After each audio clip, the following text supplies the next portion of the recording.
Thomas here with Much Props. Going to give you another how-to video. I've had a lot of people asking if I could build something from Lord of the Rings, and I know they're asking if I would build a sword, but I decided to build something a little different. In the movies, the series, the book, Aragorn is one of the main protagonists or helpers of the hobbits, and I thought it would be appropriate and fun to make his crown. It's been a while since I made a crown, and I thought, why not make his? It looks pretty super cool, and that's what I'm going to do. Today we are building Aragorn's crown from the Lord of the Rings. Let's get to building. Alright, let's get started. First thing I want to point out is that this crown was made to fit my ginormous head, which is 24 inches around. Yes. If you don't know how to resize templates, I have a tutorial here on the channel that I'll link in the description that will walk you through the steps. I start the build before the camera starts rolling, making this template by hand, trying to figure out how big each part should be and its orientation on the crown. I'm using some 4mm EVA foam, in particular What the Foam from Cosplay Apprentice, because it is a little bit more rigid than other foams. The small in-between arrow shapes will get some regular 2mm foam.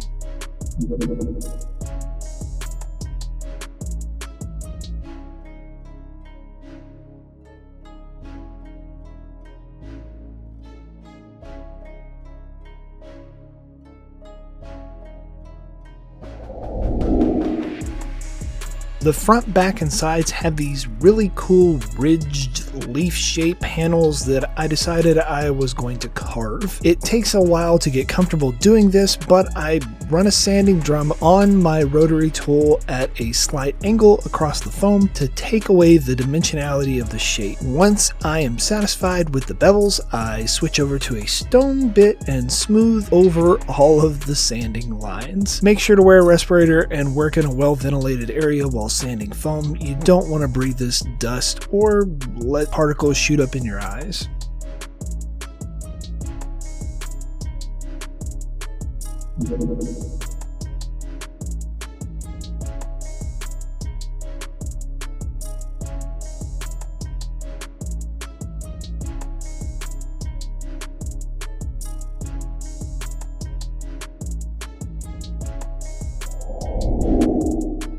The front and back of the crown have a 3-layer stack, and the sides get a 2-layer smaller stack. I tried to make it as clear as possible on the pattern for their orientation. Something I didn't show though was a tapering of the points on the bottom so that when you glue them together they're not as thick. It would be like 12mm thick on the bottom, so I just sanded away the pointy bit at the end. I contact cement the necessary surfaces on the front and the back of each part, then after the glue sets, I tack the pieces together.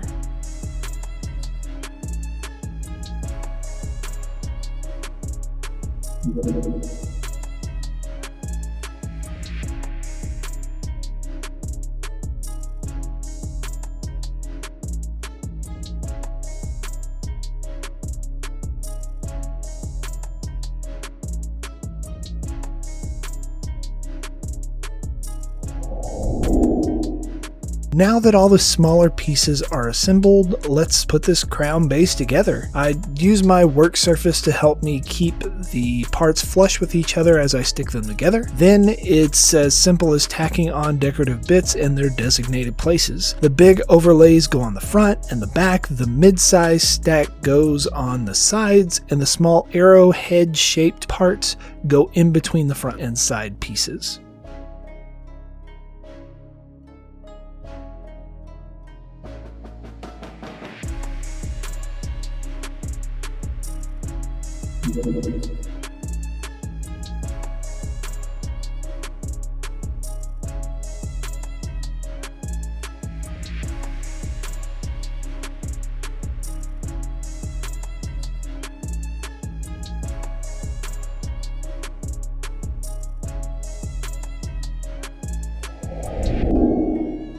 As simple as the crown seems, there are a lot of time-consuming little details. Those overlay bits that have the little ridges on them took quite a while to sand away.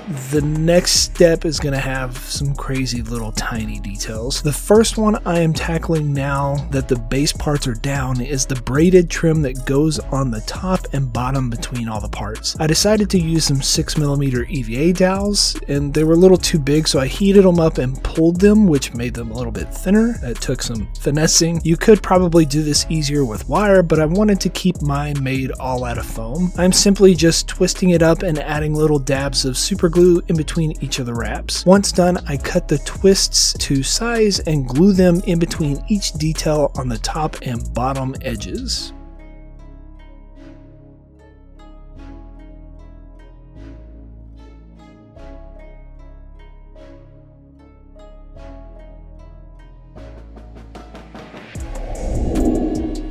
In a close-up of the crown, you can see that there are these nice bead rolls into the gold detail edges. There is an outer ridge and an inner ridge with smaller embossing details on the inside of that. I cut some thin strips of 2mm EVA foam and stuck them to some painter's tape so that I could contact cement the back side of them. With a contact cement on the top of the overlay, all I have to do is work around the edges and then put one in the center. To finish it off, I burned a small ridge into the outer border with my wood burner. Same rules apply while sanding, wearing a respirator, and working in a well ventilated area. You don't want to breathe in fumes when you're burning this foam.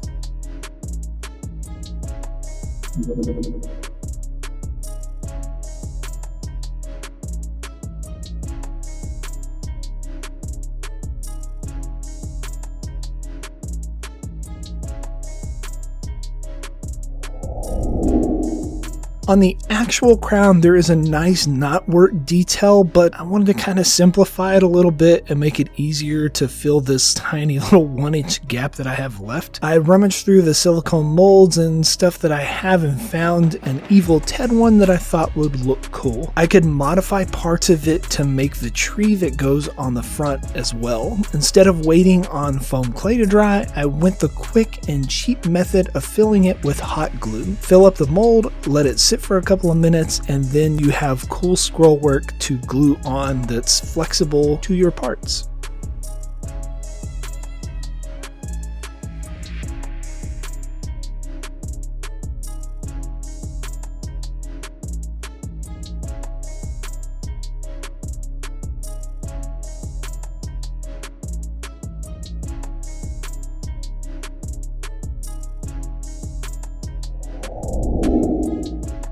Since I used hot glue and foam, I wanted to make sure that the surfaces were the same material before painting. Otherwise, there will be a noticeable surface difference in the finishes, or at least I'm guessing there will be. Plus, this would also help fill any gaps in the pieces. I slathered some Mod Podge all over the crown and gave it a couple hours to dry.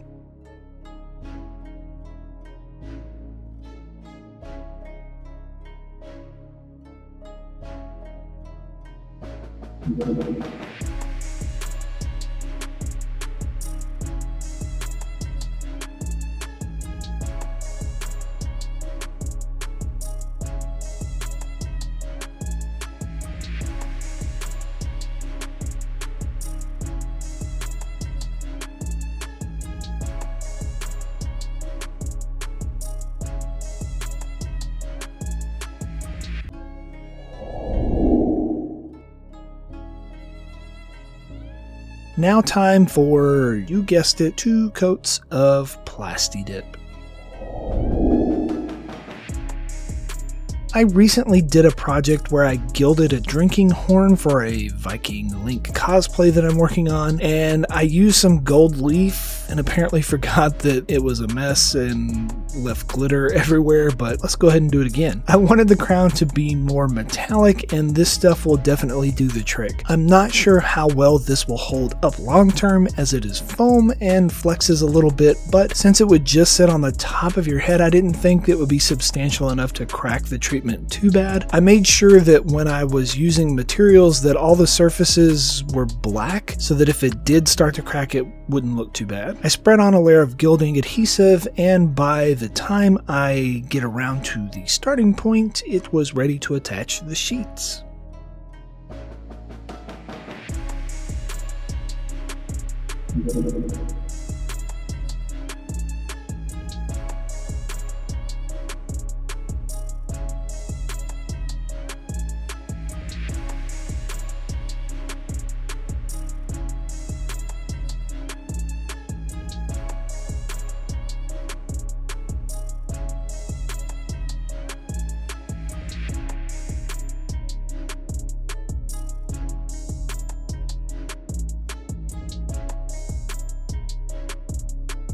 Initially, I planned to do the whole crown with silver and gold leaf. I looked at a bunch of reference images while doing this and kind of decided that the gold that I had was a little too yellowish. So also I couldn't logistically keep the gold from accidentally sticking to other areas. This was kind of beyond my problem solving skills in the moment, so I just decided I was gonna do the base in silver leaf and then paint the gold on with Rub and Buff.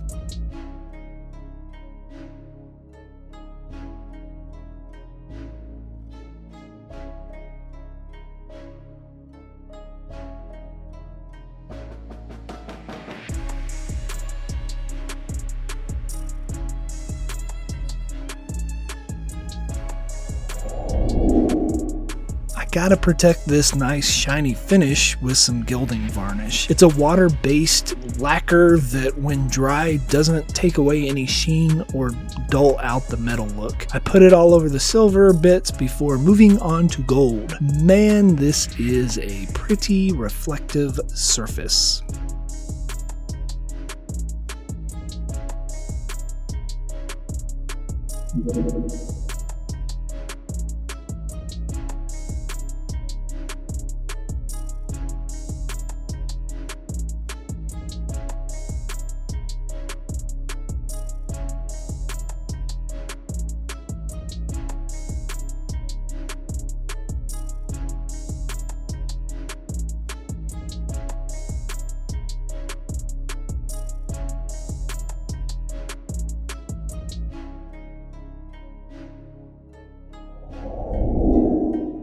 For the remaining bits, I went with more of an aged gold Rub and Buff. The new tube kind of squirts out this wet little bits when you first open it up, and it was kind of helpful when applying it to all the little cracks and details. I did my best to get the fronts and edges of all the parts with large, unsteady hands. That is not an easy task.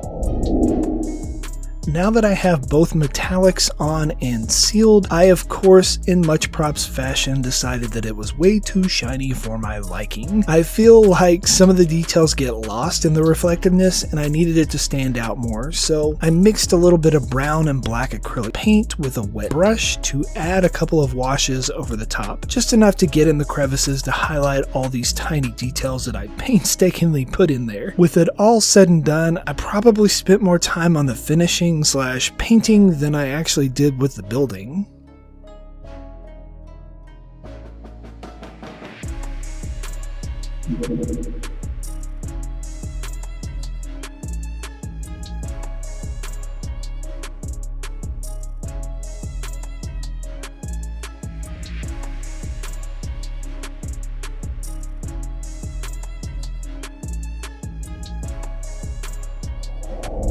And we are finished. Here is the end result. Overall, I think it turned out pretty cool. I didn't know if gold leaf would necessarily adhere well to the EVA foam, so that's why I put all those extra layers of stuff on there. But overall, I think it looks pretty cool. And of course, I had to dirty it up because I don't make anything super shiny. It just feels wrong to me. So maybe you will try and make one of these yourselves and impress your friends with your ability to make something from the Lord of the Rings and celebrate it, and then crown yourself and be super awesome and cool and just walk around with a crown and I don't know. Yeah. Maybe you'll get some. Yay! And inevitably, they're going to ask you, how'd you make that? You can give them one of these. Tell them, much props. I guess it's only fitting that I crown myself, huh? And somebody else supposed to do that. Oh.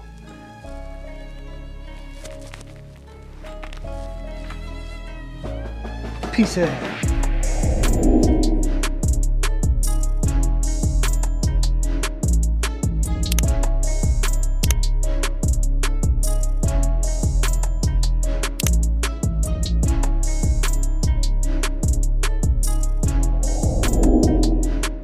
If you enjoy what I do here on YouTube and want to continue to see builds like this one, please consider joining these awesome people listed here with me over on my Patreon to build a bigger, better, more creative community together.